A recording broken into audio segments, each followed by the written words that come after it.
ഇപ്പോൾ ലഭിക്കുന്ന മറ്റൊരു പ്രധാനപ്പെട്ട വാർത്തയിലേക്കാണ്. താമരശ്ശേരി മുഹമ്മദ് ഷഹബാസിന്റെ കൊലപാതകം ആസൂത്രിതമെന്ന് പോലീസ്. ഷഹബാസിനെതിരെ പ്രതികൾ ഇൻസ്റ്റഗ്രാം വഴി കൊലവിളി നടത്തി. നേരിട്ട് കണ്ടാൽ കൊല്ലുമെന്ന് ഭീഷണിപ്പെടുത്തിയിരുന്നു.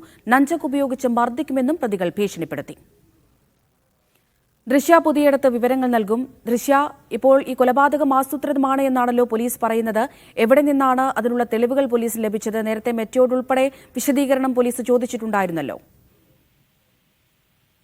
അമൃത, ഈ നിർണായക തെളിവുകൾ പോലീസിന് ലഭിച്ചത് ഇൻസ്റ്റഗ്രാം ഗ്രൂപ്പിൽ നിന്നാണ്. ഈ 62 പേരടങ്ങുന്ന ഗ്രൂപ്പിലൂടെയാണ് ഇവർ ഈ കൊലപാതകത്തിന് ആസൂത്രണം നടത്തിയത്. ഇത് കൂടാതെ തന്നെ ഈ ആസൂത്രണത്തിന് പിന്നാലെ തന്നെ ഷഹബാസിനായി ഇവർ പേഴ്സണൽ മെസ്സേജ് അയച്ചിരുന്നു.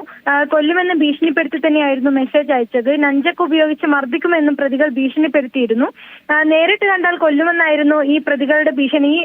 ഈ ഒരു ഗ്രൂപ്പിൽ നടന്ന ആസൂത്രണത്തിന് പിന്നാലെയാണ് ഈ വിദ്യാർത്ഥികളായ പ്രതികൾ ഷഹബാസിനെ വെല്ലുവിളിക്കുന്നത്. ഈ ഒരു 62 പേരടങ്ങുന്ന ഇൻസ്റ്റഗ്രാം ഗ്രൂപ്പിൽ നിന്നാണ് പോലീസിന് ഈ വിവരങ്ങളൊക്കെ ലഭിക്കുന്നത്. പ്രതികളുടെ ഈ ലാപ്ടോപ്പും മൊബൈൽ ഫോണും അടക്കം പോലീസ് കസ്റ്റഡിയിലെടുത്ത് പരിശോധിച്ചിരുന്നു. അതിൽ നിന്നാണ് ഇത്രയും നിർണായകമായ വിവരങ്ങൾ ലഭിച്ചത്. പകയ്ക്ക് കാരണം 2 സ്കൂളിലെ വിദ്യാർത്ഥികൾ തമ്മിലുള്ള തർക്കമാണ്. അതാണ് ഈ ഒരു കൊലപാതകത്തിലേക്ക് നയിച്ചതെന്നും പോലീസിന്റെ ഭാഗത്തു നിന്ന് പ്രതികരണം വരുന്നുണ്ട്.